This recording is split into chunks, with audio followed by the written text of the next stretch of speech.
O El Niño está de volta, agora é oficial e dessa vez ele pode ser mais forte e destrutivo do que nunca. Hoje vamos dar uma olhada bem de perto no que está por vir. Sejam muito bem-vindos, pessoal!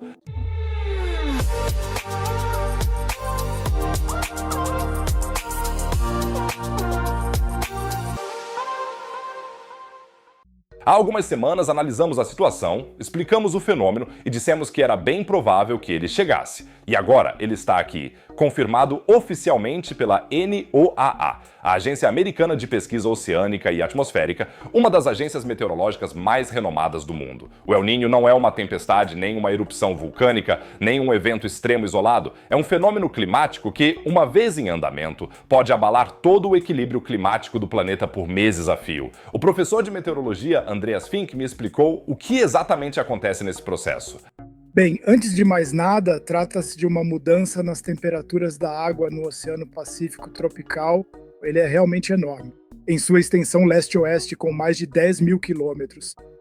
E normalmente a água quente fica no oeste desse oceano tropical, ou seja, perto da Austrália, perto da Indonésia. E água fria, água bem fria em frente à costa da América do Sul. Então, os estados do Equador e do Peru devem ser mencionados. E associado a esse padrão de temperaturas da superfície da água, existe também um sistema de ventos. Os ventos lá costumam soprar justamente do leste da América do Sul em direção ao oeste, rumo à Austrália, Indonésia, e empurram essa bolha de água quente também, sempre na direção desse continente. E às vezes esses ventos eles são mais fortes. Então a água fria, o que chamamos de ressurgência na costa da América do Sul, é mais intensa. Ou seja, essa água fica ainda mais fria do que o normal. E essa área de água quente é, então, empurrada com mais força para a Austrália e fica também um pouco mais quente. Isso é o La Niña. Nós também o chamamos de a irmã fria do El Niño. El Niño, afinal, significa o menino Jesus. E quando ocorre um evento de El Niño, esse sistema se inverte em termos de vento, mas as temperaturas da água também mudam. Pode-se imaginar isso de forma simplificada assim: essa bolha de água quente, que na verdade é um domo, a superfície do mar ali é um pouco mais alta, ela se desloca para a América do Sul também, porque os ventos de leste enfraquecem, ou seja, a pressão dos ventos diminui. E assim, de repente, temos em frente à costa sul-americana, em vez de 23 graus de temperatura da água, 30 graus. Essa é uma diferença enorme.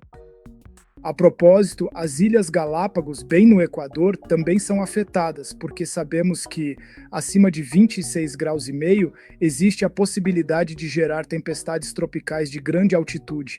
Antes disso, a água está fria demais, então ela fica quente o suficiente, e com isso as tempestades que normalmente ocorrem no oeste podem, de repente, começar na costa da América do Sul e também trazer inundações para lá. A propósito, se vocês curtem essas entrevistas com especialistas, inscrevam-se agora mesmo no canal, vale a pena, porque nas próximas semanas tenho algumas conversas bem interessantes planejadas aqui no canal e se vocês se inscreverem vão receber sempre uma notificação. Quem já se inscreveu, ajuda muito o vídeo com um joinha. 5.000 curtidas devem acalmar o algoritmo do YouTube. Valeu, pessoal! A NOAA se posicionou claramente em seu comunicado mais recente. As temperaturas da água no Pacífico tropical central e oriental estão, segundo o relatório, bem acima da média de longo prazo. O chamado índice Ninho 3 a 4, que é o valor-chave que os pesquisadores usam para classificar o El Niño, está atualmente em mais 0,7 grau e na região mais a leste chega a mais 2,1 graus. O El Niño surge quando os ventos alísios no Equador enfraquecem ou até mesmo mudam de direção. Normalmente, esses ventos empurram a água quente da superfície da América do Sul em direção à Austrália e à Indonésia. Quando falta esse impulso, a água quente fica acumulada na costa sul-americana. O mar esquenta, a atmosfera reage e, de repente, você sente os efeitos em regiões que ficam a milhares de quilômetros de distância. E agora vem o quê? Pessoalmente, me causa verdadeiro respeito. A previsão que a NOAA divulgou junto com esses dados, pois a agência afirma que o El Niño deve continuar se intensificando até o inverno de 2026/2027, e há grande probabilidade de que se torne um evento historicamente forte. Os pesquisadores chegam a dizer que esse evento pode ser um dos El Niños mais intensos desde o início dos registros em 1950. O El Niño de 1997 é considerado um dos eventos climáticos mais devastadores da história recente. Ondas de calor, inundações, secas massivas em vários continentes, incêndios florestais, prejuízos na casa dos bilhões. O El Niño de 2023 e 2024 não foi tão extremo um dos 5 assim. mais fortes desde 1950, ele contribuiu para que o ano de 2024 fosse o mais quente desde o início da industrialização. Se um El Niño moderado já pode causar isso, o que faria um muito forte? Não é à toa que o termo Super El Niño tem circulado pela mídia. O professor Fink nos explica como classificar esse termo. Toda a mídia está noticiando sobre um Super El Niño. Eu não sei, já li manchetes que dão até medo, mais ou menos assim. O que seria isso? Eu sei que não é um termo científico. É um termo válido? O que significa Super El Niño? Sim, exato.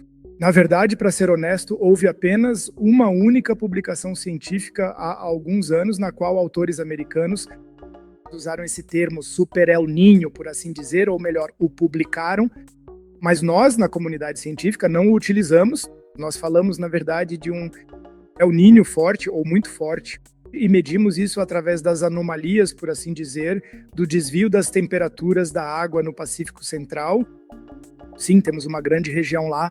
E se as temperaturas da água lá desviarem mais de 2 graus da norma, então temos um El Niño forte, e com 2,5 graus, muito forte. Isso varia um pouco dependendo do centro. Mas essa é, em princípio, a ideia.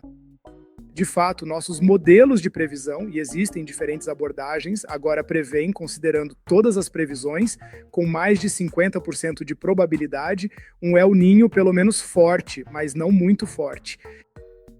Isso significa que realmente temos que nos preparar para o fato de que este El Niño pode ser forte. Talvez possamos discutir daqui a pouco que existem grandes incertezas nisso, mas é daí que vem o termo Super ou Mega El Niño que está circulando na mídia. É especialmente interessante como a NOAA chega à sua avaliação. A agência utiliza o chamado North American Multimodal Ensemble, ou NMME, uma combinação de diferentes modelos climáticos que são avaliados em conjunto. A vantagem, nenhum modelo individual decide sozinho, mas sim o consenso de muitos cálculos que forma o quadro geral. E esse consenso aponta claramente em uma direção, absolutamente louco, o quão preciso esse sistema específico se tornou. Podemos dizer com meses de antecedência o que está acontecendo no Pacífico, enquanto mal conseguimos prever se vai chover em Van Eyck no próximo domingo. É loucura. Mas agora a pergunta mais importante. O que um El Niño forte faz concretamente com o planeta? Os impactos variam muito de região para região. Na América do Sul, especialmente na costa oeste, há risco de inundações violentas por causa da água quente acumulada. Já a Austrália e partes do Sudeste Asiático devem se preparar para secas extremas, assim como a Amazônia, o coração da floresta tropical do nosso planeta. Para a Europa, a situação é um pouco mais complexa. O Serviço Meteorológico Alemão mantém cautela. O clima europeu seria dominado principalmente por outros padrões. A oscilação do Atlântico Norte, as correntes em altitude e o El Niño seriam apenas uma pequena engrenagem em um sistema muito maior. Lothar Bock adverte expressamente que não se deve equiparar previsões climáticas sazonais a uma previsão meteorológica clássica.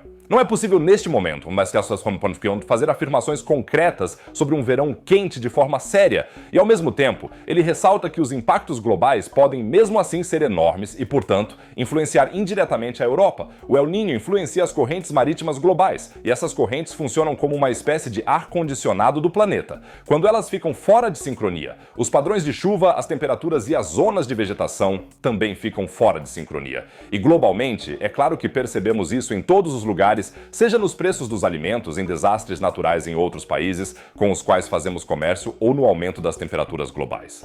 Mas eu gostaria de concretizar isso mais uma vez.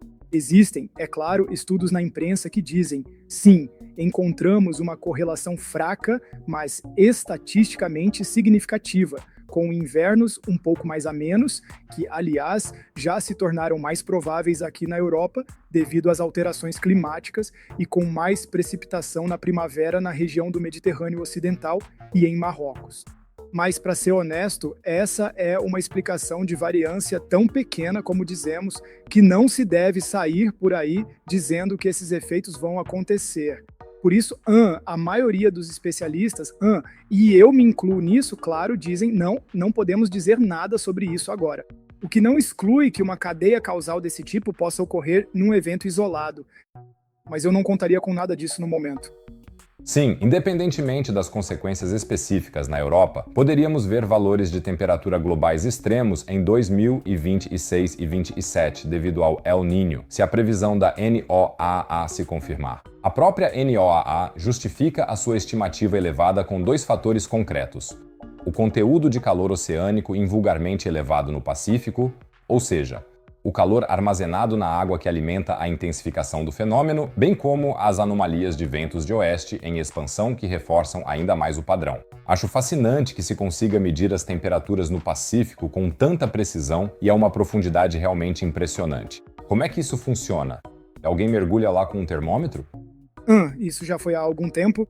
Depois de um El Niño, eu diria, bastante devastador em termos de impacto, em 1982 e 83, a Agência Oceânica Americana da Altura, que ainda é a mesma, decidiu: vamos construir uma rede de medição de boias no Pacífico que ainda existe hoje e que, esperemos, sobreviva às condições atuais na América. Sabe do que estou a falar?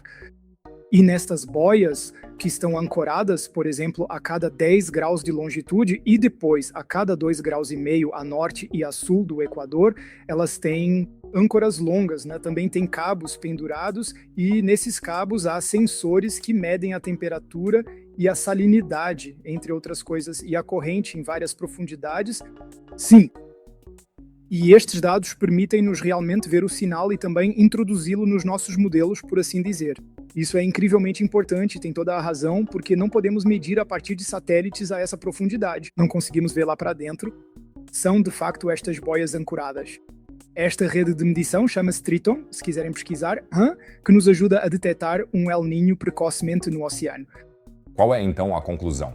O El Niño não é uma notícia apocalíptica, mas um fenômeno natural que a humanidade observa, compreende e modela cada vez melhor há muito tempo. Mas se ele realmente se tornar um El Niño muito forte, ainda assim teremos que nos preparar para várias mudanças em nível global. Vou manter vocês a par dos próximos desdobramentos, então não esquece de se inscrever no canal e dar um like. E agora vamos falar de um assunto que pode mudar o planeta pelo menos tanto quanto o El Niño. É que a Terra está fazendo coisas que a gente ainda não consegue fazer. Nos últimos meses, as erupções vulcânicas se multiplicaram pelo mundo de uma forma que chamou a atenção dos cientistas. O que está acontecendo com o nosso planeta? É exatamente isso que vamos ver no próximo vídeo. É só clicar no vídeo que aparece no canto superior direito. Ficou muito emocionante. No canto inferior direito, como sempre, tem mais um assunto sobre ciência e espaço. Fora isso, diria que a gente se vê no próximo vídeo. Fiquem bem, galera!